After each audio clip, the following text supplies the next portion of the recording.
जो भी ईश्वर ने अवतार लिए पृथ्वी पर, वो सब बस कथा कहानी है।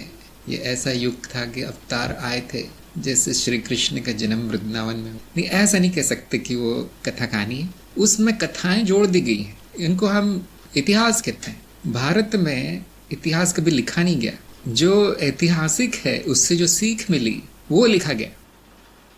फिर से बोल देता हूं मैं, इतिहास से जो सीखा है गुरुजनों ने वो लिखा गया है, और वो ऐसा लिखा गया है, उसमें इतना मिर्ची मसाला डाला गया है कि सब रोचक हो जाए, सब लोग उसमें रस लें और सबको याद रहे।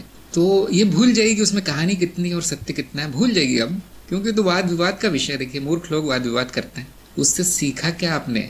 इतिहास जो हमारा प्राचीन इतिहास है उससे सीखा क्या? अवतारों की कहानियों से ग्रहण क्या किया आपने? वो ज्ञानी के लिए महत्वपूर्ण है, न कि बहस करना कि क्या सच है क्या झूठ। इस माया में कुछ भी सच नहीं है। जो ये जान गया वो बहस क्यों करेगा? जो अर्ध ज्ञानी बहस करते हैं, ज्ञानी मौन रहते हैं।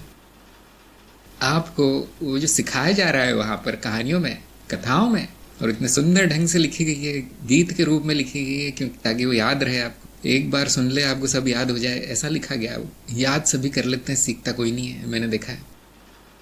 मेरा जो मामला है ठीक उल्टा है, मुझे याद कुछ नहीं रहता, लेकिन वो क्या कह रहे हैं वो जरूर मैं सीख जाता हूँ। यदि आप वो महाभारत आदि या जो पुराण आदि है, यहाँ तक कि उपनिषदों में भी कथाएं हैं, वो तत्व जान ले उनका, वो क्या सिखा रही हैं, तो आपको किसी गुरु की भी जरूरत नहीं। फिर वही गुरु है। फिर यदि आपकी बुद्धि इतनी तेज है कि आप समझ पाए कि वो क्या लिखा गया है वहां पे, क्या बताना चाहते हैं वो कहानी के माध्यम से, गीतों के माध्यम से, तो आप स्वयं गुरु हैं फिर। लेकिन ऐसा होता नहीं है। ज्ञान लेने के लिए वो किस माध्यम से आया है, वो सत्य है या झूठ, ये जानना जरूरी नहीं है। वो ज्ञान क्या है ये जानना जरूरी है। आपके गुरु कितना सच बोलते हैं, कितना झूठ बोलते हैं, आपके लिए महत्वपूर्ण नहीं है।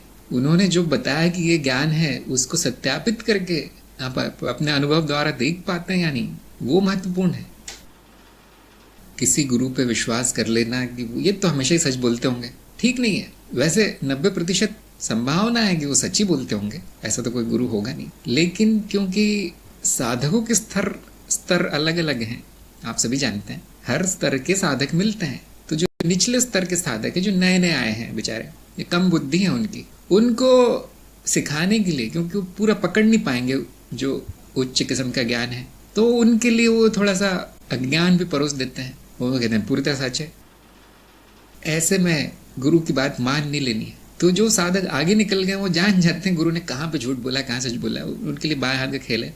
लेकिन जो नए नए आते हैं बड़ी उलझन फंस जाते हैं बेचारे, कि आज तो इन्होंने ये सच बोला था, कल उन्होंने वो उसको सच बता दिया। ध्यान दीजिए, सत्य के संदर्भ होते हैं। अज्ञानी के सामने कुछ और बोला जाता है, ज्ञानी के सामने कुछ और बोला जाता है। और यदि आपने देखा ही होगा कि गुरु के आसपास अक्सर अज्ञानी लोग जमा होते हैं। ज्ञानी क्यों आएगा गुरु के पास? क्यों आएगा? कोई ज्ञानी आएगा, लेकिन वो पूछने नहीं आएगा, मिलने आएगा, या ऐसे ही आ जाएगा।